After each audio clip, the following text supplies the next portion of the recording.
Timnas Spanyol berhasil mengalahkan Swiss di pertandingan kedua UEFA Nations League.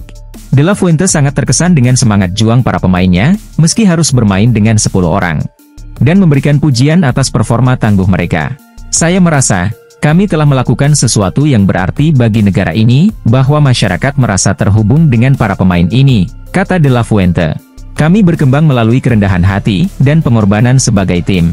Saya bangga dengan tim ini, yang selalu memberikan kejutan bagi saya. Bursa transfer mungkin sudah ditutup di 5 liga top Eropa, namun klub-klub telah mengincar pemain-pemain potensial untuk direkrut musim panas mendatang. Menurut laporan Daily Mail, The Citizens terus memantau Adam Wharton, yang baru saja pindah ke Palace dari Blackburn Rovers pada Januari lalu, dan berencana merekrutnya di musim panas nanti. Kemampuan Wharton dalam bertahan dan tekniknya, diperkirakan cocok untuk menggantikan Rodri yang dikenal agresif. Namun, Man City tidak sendirian, karena Liverpool juga ikut bersaing untuk mendapatkan gelandang tersebut.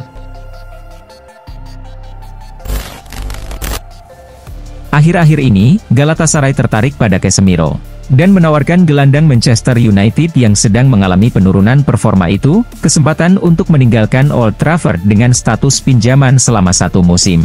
Namun, gelandang asal Brasil tersebut dikabarkan menolak tawaran itu, karena ingin tetap bermain di Premier League. Galatasaray kini telah mengubah target transfer mereka. Dan menurut laporan The Sun, mereka sedang mempertimbangkan untuk merekrut gelandang Arsenal, Jorginho.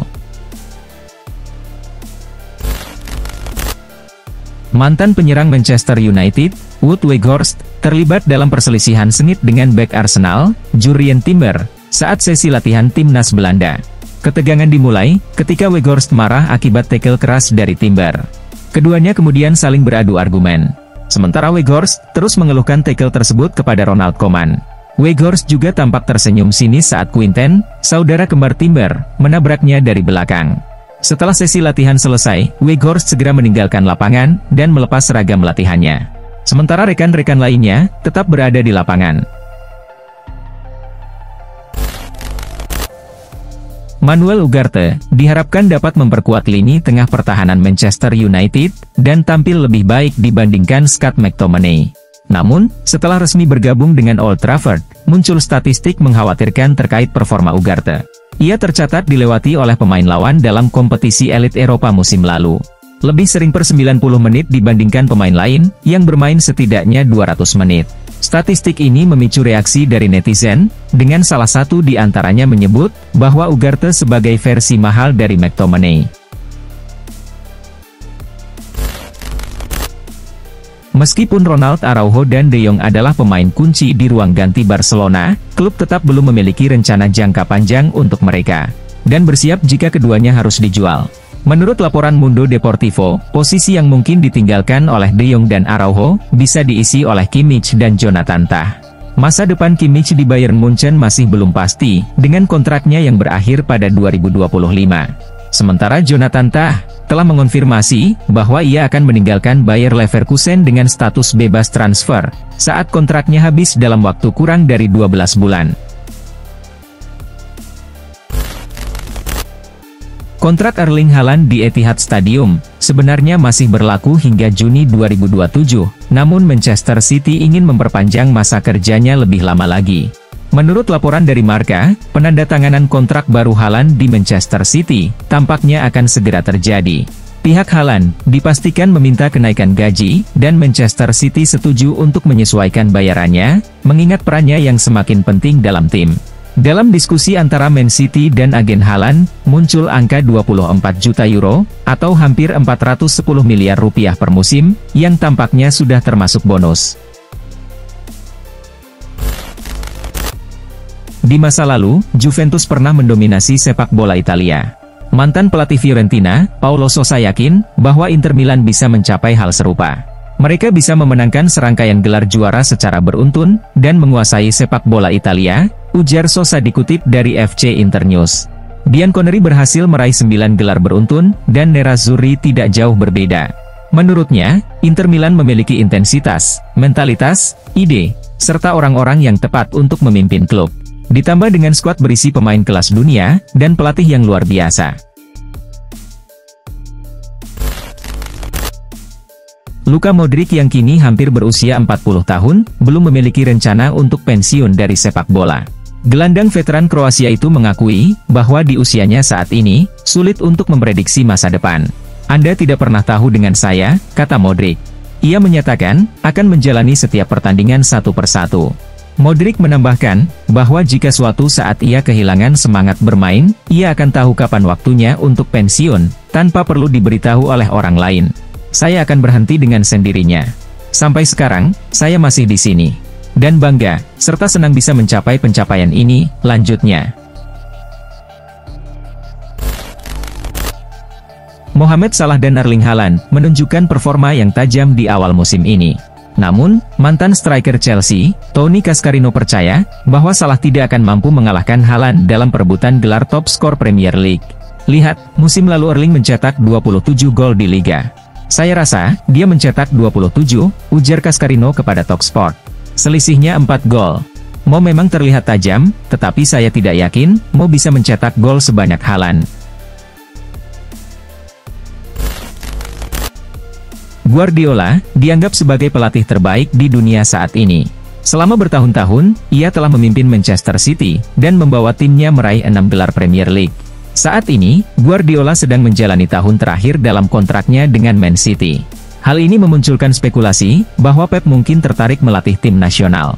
Mantan bek Barcelona, Gerard Piqué, menanggapi kemungkinan Guardiola melatih timnas Inggris. Menurutnya, itu akan menjadi sesuatu yang luar biasa. "Saya pikir, dia akan menjadi pelatih hebat, itu akan luar biasa," kata Piqué. Awal musim yang buruk bagi Manchester United, kembali menimbulkan keraguan terhadap kemampuan Erik ten Hag. Meski ini adalah musim ketiganya melatih tim, belum ada tanda-tanda perkembangan yang signifikan. Dalam pertandingan melawan Southampton akhir pekan ini, MU harus menunjukkan peningkatan. Kemenangan menjadi penting untuk menjaga posisi ten Hag sebagai pelatih. Menurut Express, salah satu langkah yang bisa diambil ten Hag untuk menyelamatkan posisinya, adalah dengan mencadangkan Marcus Rashford.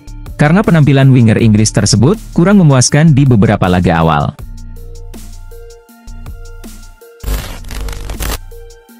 Mantan bek Arsenal, William Gallas memprediksi, bahwa Arsenal tidak akan menjuarai Liga Champions musim ini. Menurutnya, skuad Arsenal masih belum cukup kuat untuk bersaing dengan tim-tim besar di kompetisi tersebut. Oleh karena itu, ia menyarankan agar The Gunners lebih fokus mengejar gelar Premier League. "Saya pikir, mereka akan lebih memilih fokus di Premier League. Karena sudah sangat lama, sejak terakhir kali mereka menang, dan mereka hampir berhasil dalam 2 musim terakhir," kata Gallas. "Itulah sebabnya, saya ragu Arsenal bisa memenangkan Liga Champions musim ini." Pada pertandingan terakhirnya, Manchester United dihancurkan oleh rival utamanya, Liverpool. Dan yang lebih menyakitkan lagi, itu terjadi di depan para pendukungnya sendiri. Bagi para penggemar Manchester United yang sudah lama merasa kecewa, ini tampaknya hanyalah masalah lama yang terus terulang. Namun Gallas percaya, bahwa Tuchel bisa menjadi solusi bagi Manchester United. "Thomas Tuchel dapat menyelesaikan masalah di Manchester United," kata Gallas. "Jika ia datang ke klub dan diberikan waktu, sekitar 2 tahun untuk membentuk timnya, klub ini akan berada di posisi yang sangat berbeda dari sekarang." Para penggemar Barcelona sempat dibuat cemas dengan kondisi Dani Olmo, saat menjalani tugas internasional pada jeda kali ini.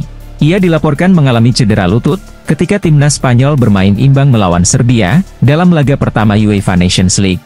Cedera tersebut terjadi akibat benturan dengan bek Serbia, Nikola Milinkovic.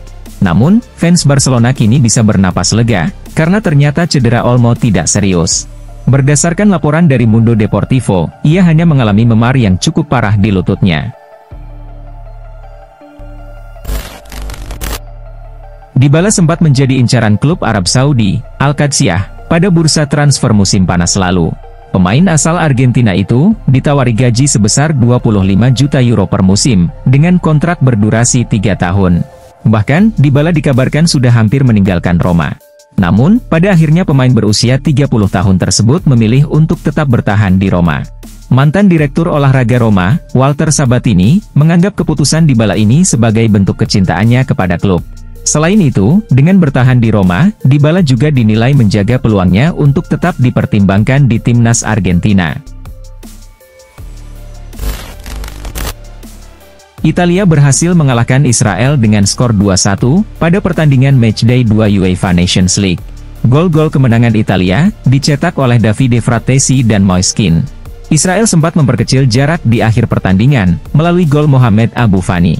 Dengan kemenangan ini, Italia semakin kokoh di puncak klasemen.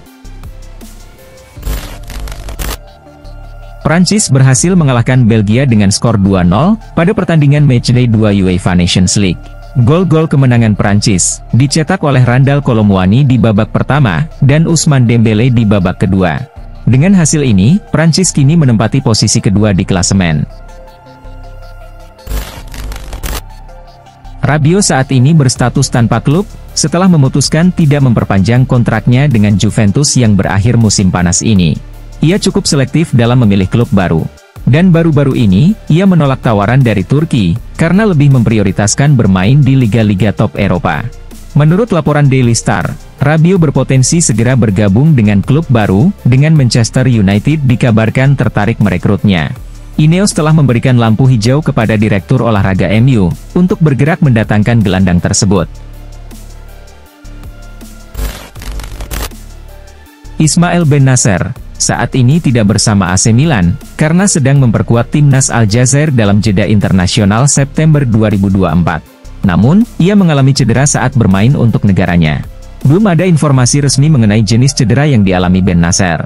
Tetapi Sky Sport Italia melaporkan, bahwa ia mengalami robekan tingkat 3 di otot betisnya.